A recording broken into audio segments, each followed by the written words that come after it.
नातेवाईकाला नीट बोलत नाही. तुमची घाण आता मी एवढी दाखवली, मग इथं पैसे कशाचे काय करताय सगळे?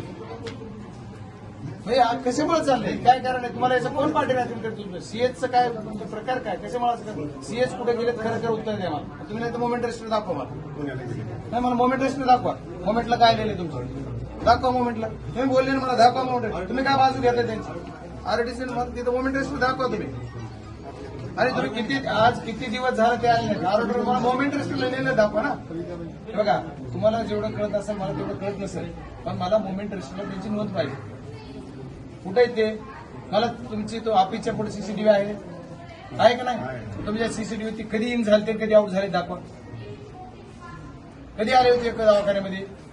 8-8 दिवस दवाखाने देत नाही. तो दवाखाना सांभाळतोच कशाला? त्यांना जर घरची कामं करायची असली तर घरी आमच्या जिल्ह्याला वाऱ्यावर कशाला सोडलं? आणि हे चालणार नाही. तुम्हाला काय झालं मला माहित नाही, पण मी आता लोकप्रतिनिधी म्हणून तुम्हाला विनंती करणार आहे साहेबांना, ही पद्धत जी तुमची चालली ती चुकीची आहे. तुम्हाला कोण पाठीराखण करतं, का करते मला माहिती.